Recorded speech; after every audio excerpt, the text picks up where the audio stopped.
Ate bo abakulira ebyobulamu mu disitulikiti ey'e Kaliro balaze obweraliikirivu olw'omuwendo gw'abantu abafuna omusujja gw'ensiri ogweyongedde. Bino babyogeredde mu kugaba obutimba bw'ensiri emitwalo 20. Oluvannyuma lwa minisita w'ebyobulamu Dr. Jane Luther Achengo okutongoza okugaba obutimba bw'ensiri mu ggwanga mu ngeri y'okulwanyisa omusujja gw'ensiri, ab'ebyobulamu e Kaliro bagabidde abantu obutimba obw'eri ddala emitwalo 2. But those ones who are coming with clear signs of malaria at our OPDs are close to 70%. Okusinziira ku minisitule y'ebyobulamu baluubirira okugaba obutimba bw'ensiri obusoba mu bukadde 28 nga bakutandikira mu disitulikiti 14 ezisinga okosebwa era basomesezza ku nkozesa yaabwo. So minisitule y'ebyobulamu ejja kusigala ng'erangirira ennaku zegenda okubeera mu disitulikiti okugaba obutimba.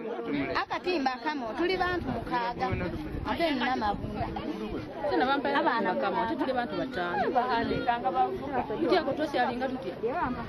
Yo minisitule y'ebyobulimi obulunzi n'obuvubi eyanjudde enteekateeka z'okutyaza ttabamiruka w'amawanga agalima n'okutunda emmwanyi ku lukalu lwa Afrika olunaabaawo okuva ng'ennaku z'omwezi 8 omwezi ogw'omunaana omwaka guno ku Speak Resort e Munyonyo. Bino byanjiddwa minisita Frank Tumwebaze ng'onaategeezezza nti basuubira abakulembeze b'amawanga gano bonna okwetaba obutereevu mu ttabamiruka ono okutema empenda engeri gye bayinza okusitula ekirime kino n'okugaziya akatale.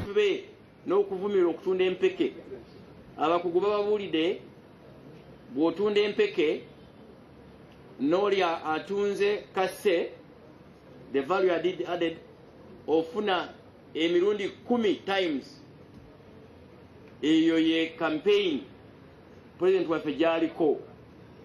Kati olukungaana luno meeting eno y'aba president okujja wano kikulu ku Uganda okukyaza ba president n'obaleeta nimwogera ku nsonga eyo tukwatira awamu omwanyi ejja kwambuka naye ekyokubiri Baba National Forestry Authority bafungizza okuteekesa ekiragiro kya pulezidenti mu nkola ekyokakasa nti empowerment yenna addamu kutema muti gwonna mu kibira kya gavumenti n'okwokya amanda okusobola okuzzaawo obutonde bw'ensi. Kaweefube ono bamutaddemu ensimbi ezisoba mu kawumbi kamu okugula ebikozesebwa okulondoola ebibira. What will happen if all the trees are cut? This is a matter of balancing life on earth or in Uganda with nature. Era bakwongera ku bakozi baabwe mu bitundu by'eggwanga ebyenjawulo ebikozesebwa omuli emmotoka okulawuna n'okulondoola ebibira, pikipiki n'ebyuma ebirala bikalimagezi omuli ne kamera ezirengera ewala okusobola okulondoola ettaka ly'ebibira. Ebibira byetaaga nnyo ebyuma nga bino abakozi abali mu field babe nga basobola okutambula mu bwangu kulaba nti ebibira tebituusiddwako obulabe. Bawakanyizza ekyabamu ku bakozi baabwe okwekobaana ne basaanyaawo ebibira. As NFA we don't give any tolerance to corruption. Any of our staff who connives with anybody to cut trees, we take disciplinary action.